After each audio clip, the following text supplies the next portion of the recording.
नमस्कार साथियों, स्वागत है आप सभी का आज की अपनी इस नई वीडियो में। तो आज की वीडियो में हम एक नए टॉपिक शुरू करने जा रहे हैं। तो हमारे आज के टॉपिक का नाम है नरेशन। नरेशन के अंतर्गत हम पढ़ने वाले हैं अपनी डायरेक्ट स्पीच को और इनडायरेक्ट स्पीच को।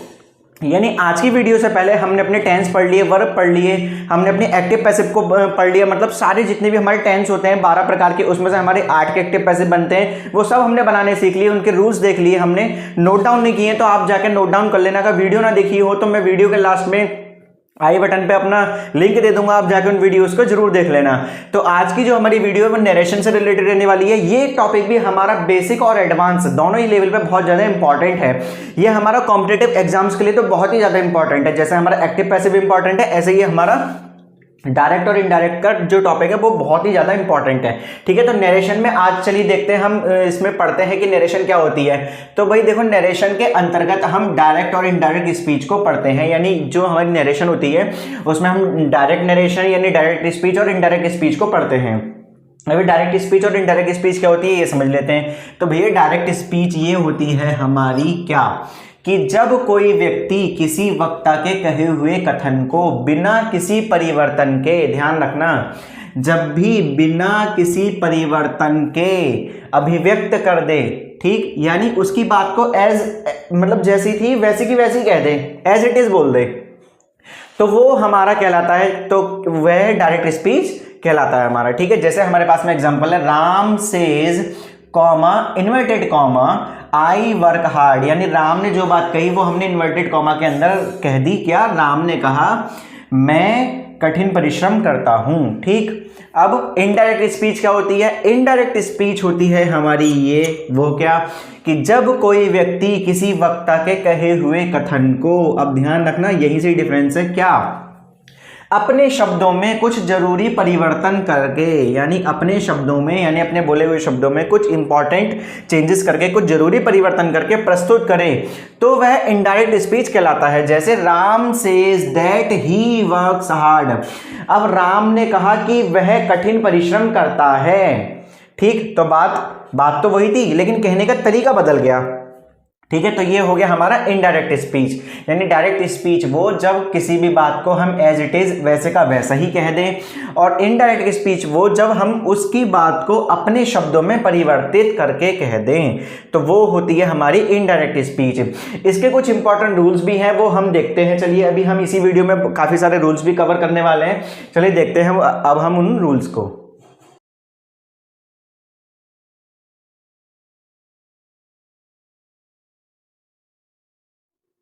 आइए देख लेते हैं इसके कुछ इंपॉर्टेंट रूल्स को। तो इसके इंपॉर्टेंट रूल्स में है हमारे पास में, देखो हमारे पास में सेंटेंसेस काफी टाइप्स के होते हैं, क्योंकि जैसे हमने टेंस पढ़े अपने टाइप्स के, ऐसे हमारे पास में सेंटेंसेस भी काफी टाइप्स के होते हैं। हमारे पास में एसर्टिव सेंटेंस होते हैं, नेगेटिव सेंटेंस होते हैं, इंपेरेटिव होते हैं, इंटेरोगेटिव होते हैं, ठीक है, ऑप्टेटिव होते हैं, ये सब हमारे सेंटेंसेस होते हैं। तो सबसे पहले हम रूल पढ़ने वाले हैं अपने एसर्टिव सेंटेंसेस के लिए।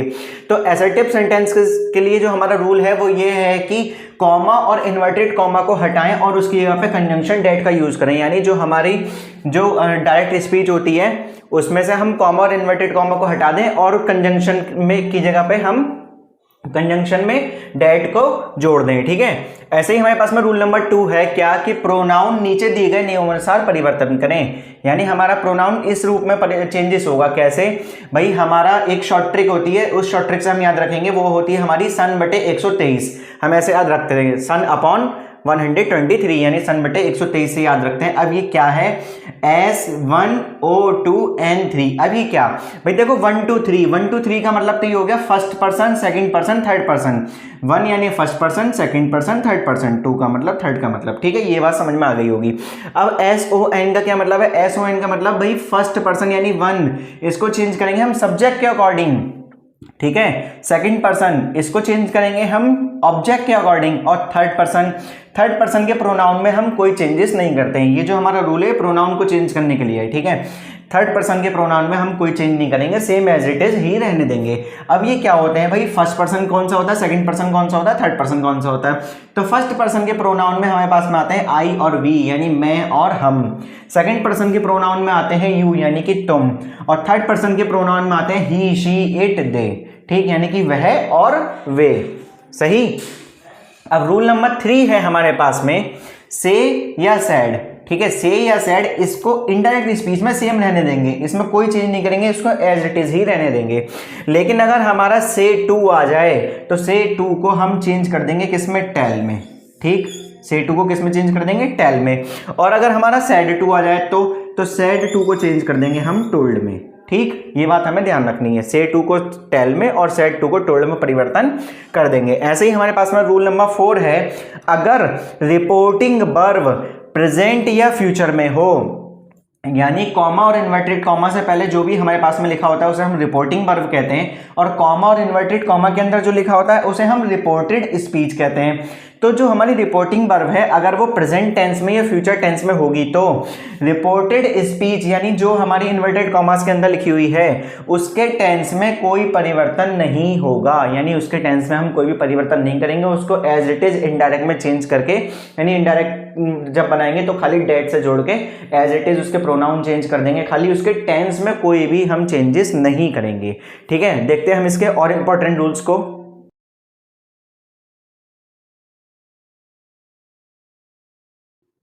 चलिए देखते हैं इसके और कुछ इंपॉर्टेंट रूल्स को। तो हमारे पास में इसके और भी कुछ इंपॉर्टेंट रूल्स हैं, वो ये हैं कि देखिए कि हमारे पास में रूल नंबर 5 क्या कह रहा है। रूल नंबर 5 कह रहा है कि अगर रिपोर्टिंग वर्ब पास्ट में हो, रिपोर्टिंग वर्ब कौन सी, जो कॉमा और इन्वर्टेड कॉमा से पहले होती है। ठीक है, अगर रिपोर्टिंग वर्ब पास्ट में हो लेकिन रिपोर्टेड स्पीच में universal truth, idiom phrases, habitual action या हिस्टोरिकल फैक्ट हो, यानी कि इस इन्वर्टेड कॉमा के अंदर अगर हमारा यूनिवर्सल ट्रुथ लिखा है या इडियम फ्रेज लिखा है या हैबिचुअल एक्शन लिखा है या कोई हिस्टोरिकल फैक्ट लिखा है तो रिपोर्टेड स्पीच के टेंस में कोई परिवर्तन नहीं करते हैं। तो हम क्या करेंगे, इस रिपोर्टेड स्पीच के टेंस में कोई भी चेंजेस नहीं करेंगे। ठीक है, और अगला रूल है हमारे पास में कि अगर रिपोर्टिंग वर्ब पास्ट में हो, यानी अगर रिपोर्टिंग वर्ब पास्ट में हो और रिपोर्टेड स्पीच में idiom phrase, universal truth, habitual action या हिस्टोरिकल फैक्ट इनमें से कोई भी कंडीशन लागू ना हो रही हो तो हम क्या करेंगे कि रिपोर्टेड स्पीच के टेंस में निम्नलिखित परिवर्तन कर देते हैं, यानी इनके टेंसेस में कुछ इंपॉर्टेंट परिवर्तन, कुछ चेंजेस हम कर देते हैं। वो क्या है, वो ये है कि भाई जैसे एक एग्जांपल से समझते हैं। एग्जांपल हमारे पास में he said comma inverted comma I came here yesterday, तो इसका इनडायरेक्ट बन जाएगा he said comma inverted comma को हटा के डेट लगा दिया, ये हमारा फर्स्ट पर्सन है, इसको हमने अपने सब्जेक्ट के अकॉर्डिंग चेंज कर दिया तो प्रोनाउन क्या आ गया, ही का ही आ गया क्योंकि सब्जेक्ट की जगह पे लेना है हमें।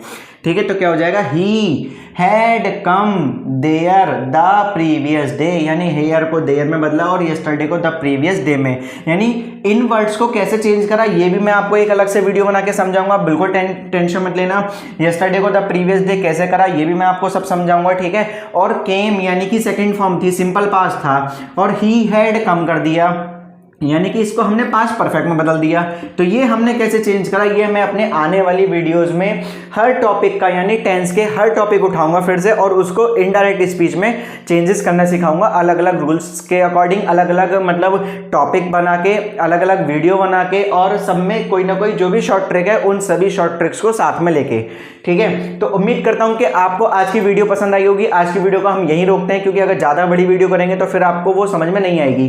ठीक है, अब इसके बाद में हम रूल्स बाय रूल्स, यानी इस रूल नंबर 6 के अकॉर्डिंग हम टॉपिक वाइज टॉपिक अलग अलग वीडियोस बनाएंगे, आप उनको जरूर देखना। ठीक है, आपने अगर लास्ट वीडियोस नहीं देखी हैं तो आप उनको भी जाके देख लेना। ठीक है, उम्मीद है आप लोगों को वीडियो पसंद आई होगी। अगर वीडियो अच्छी लगी हो तो वीडियो को लाइक जरूर कर दें, और हाँ अगर चैनल पर नए हैं तो चैनल को सब्सक्राइब जरूर कर लें। मिलते हैं हम अपनी नेक्स्ट वीडियो में, तब तक के लिए जय हिंद जय भारत।